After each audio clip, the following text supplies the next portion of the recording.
Hörmətli müəllimlər, əziz şagirdlər. Bugün Sabirabad şəhər Nizami Gəncəvi adına 5 nömrəli tam orta ümumi təhsil məktəbində Azərbaycan tarixinin şanlı səhifələrindən biri olan Aprel döyüşlərini yad etmək üçün toplaşmışıq. Tədbirimizə başlamazdan əvvəl gəlin şəhidlərimizin əziz xatirəsini bir dəqiqəlik sükutla yad edək.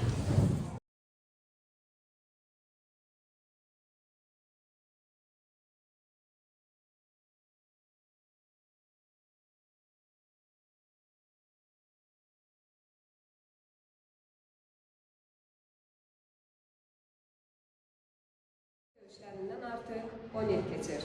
Tarixə 4 günlük müharibə kimi qeyd olunur. 2016-cı il aprelin 1-dən 2-sinə keçən gecə Azərbaycan və qondarma ermənilər arasında baş vermiş hərbi münaqişə idi. Döyüş 4 gün davam etdi.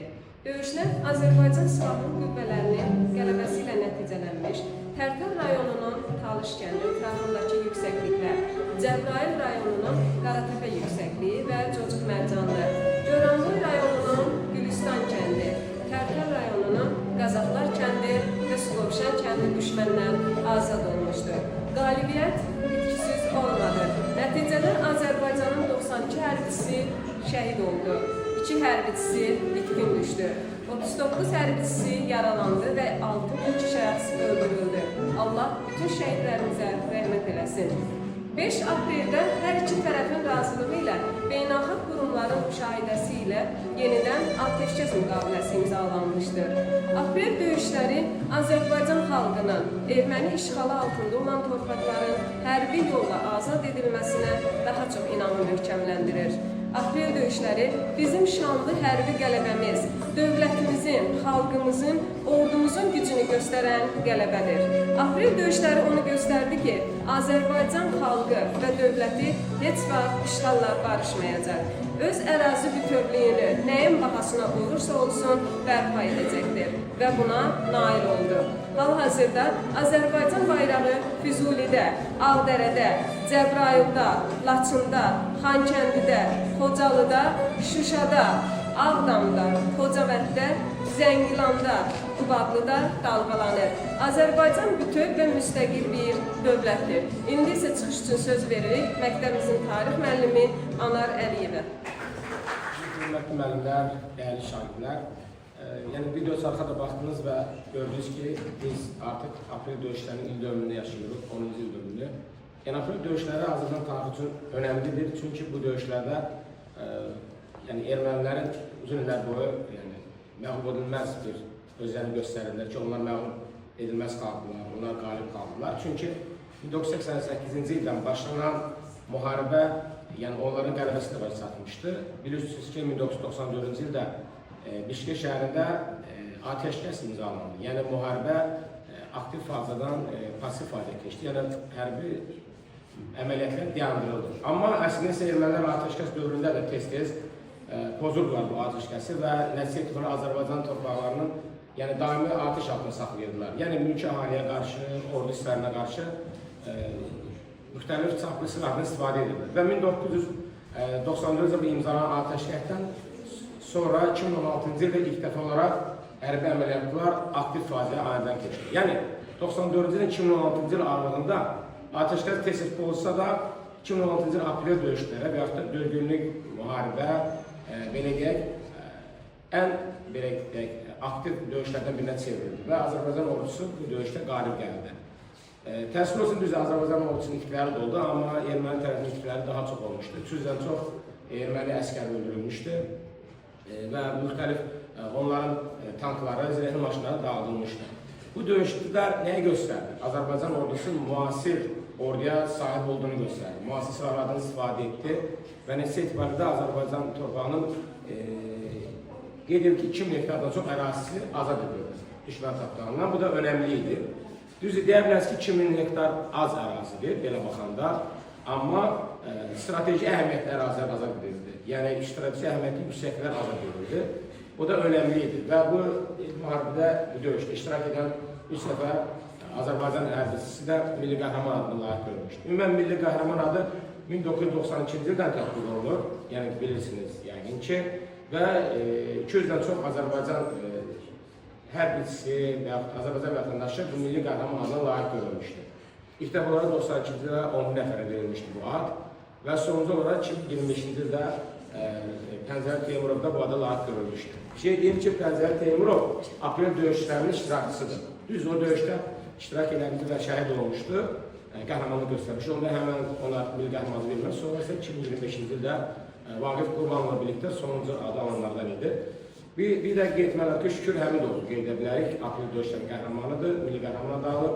Bilirsiniz ki, o aprel döyüşlərinin şəhid olmadan 2020-ci ildə 2-ci Qarabağ müharibəsində çıxış edərkən şəhid olmuşdu. Azərbaycan fəxri şəxslərdən biridir. O cümlədən biz Polad Həşimovu qeyd edə bilərik ki, aprel döyüşlərinin iştirakı ilə fərqlənmişdir və fərqləndiyə görə də müxtəlif orada medallara layiq görülmüşdür. Və həmçində Murad Mirzəyevi, yəni aprel döyüşlərinin iştirakçısı və milli qəhrəman adını almışdı, şəhid olmuşdu fəaliyyətinə görə və Samir İmanov da qeyd edə bilərik, o da aprel döyüşlərinin yəni, milli qəhrəmanlardan biridir, o da şəhid olmuşdu. Ümumən belə baxdıq, yəni nəzəriyyəsi aprel döyüşləri Azərbaycanın artıq 2020-ci il müharibəsinə hazır olduğunu göstərir. Yəni ermənilər üçün bir növ bu işarə ki, yəni ermənilər siz daimi qəlbə çalmışsınız deyirsiniz, amma əslində isə yəni siz də məğlub ola bilərsiniz. Amma bundan nəticə çıxarmadılar və yenə də belə deyək, atəşkəsi pozmağa çalışırlar və nəticədə 2020-ci ildə Azərbaycan ordusu əks hücuma keçərək 44 gün müharibə nəticəsində işğal olmuş Azərbaycan torpaqlarını geri qaytardı. Yəni bunlar bir növ 2016-cı il aprel döyüşlərindən artıq məlum idi ki, Azərbaycan ordusu müasir standartlara uyğun ordudur. Yəni atəşkəs də zaten onun üçün olurdu. Yəni atəşkəs dövründə Azərbaycan ordusu müasir silahlara yaranan bir orduya çevrilmişdi. Yəni bu günlər şəhidlər bilsək də bu qələbədir, qürurlu günlərdir. Çünki biz həmin qələbəni yaşayaraq gələcək torpaqlarımızın gələcək azad olmasına təvəllüd olmuş olduq. Döyüşləri Azərbaycanın işğal altında olan torpaqlarının azadlığı uğrunda aparılan qəhrəmanlıq mübarizəsidir. İndi isə çıxış üçün söz veririk 9-cu sinif şagirdi Kənan Şikəliyeva.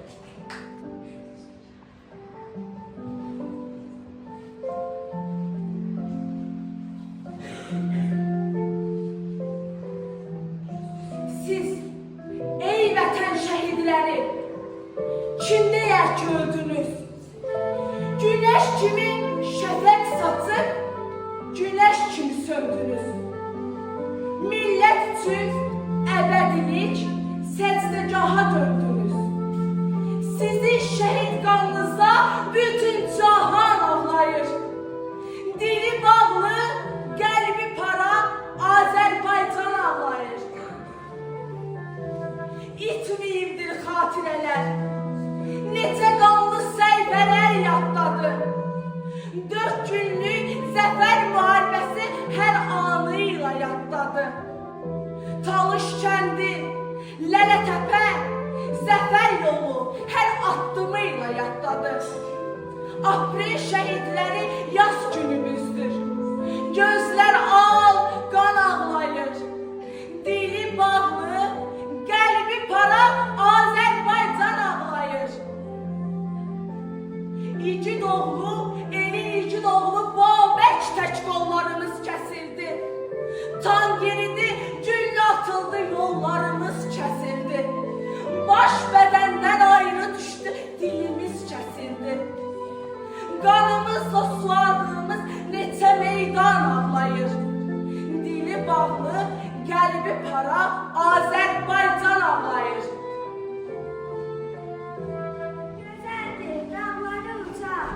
Seni sevir herkes böyüyür uşakça. Yaşıl çöller baksana, sen benim yüreğim dolmana.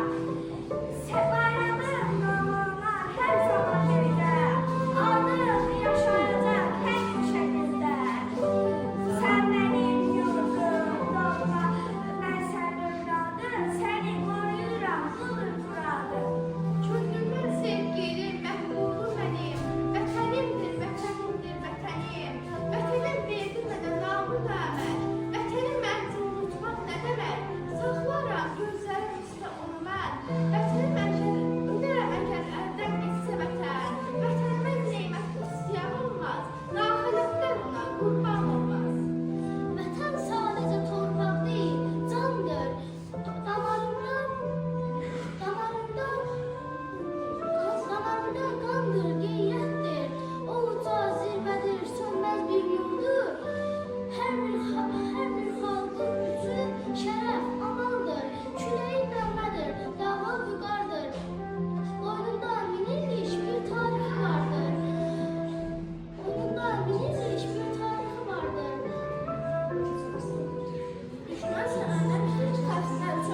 qurbanlarımızı yad etdik və vətənə olan sevgimizi bir daha ürəyimizdən hiss elədik.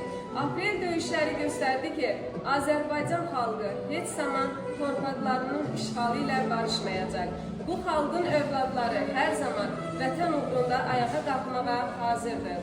Onların göstərdiyi igidlik, cəsarət və vətənpərvərlik hər birimiz üçün örnəkdir. Bu bir örnəkdir. Bugün biz keçmişi xatırlamırıq, həm də gələcəyə söz veririk. Söz veririk ki, vətənimizi sevəcəyik, vətənimizi qoruyacağıq və onun layiqli vətəndaşları olacağıq. Bununla da tədbirimiz yekunlaşdı. Qarabağ Azərbaycandır, yaşasın Azərbaycan.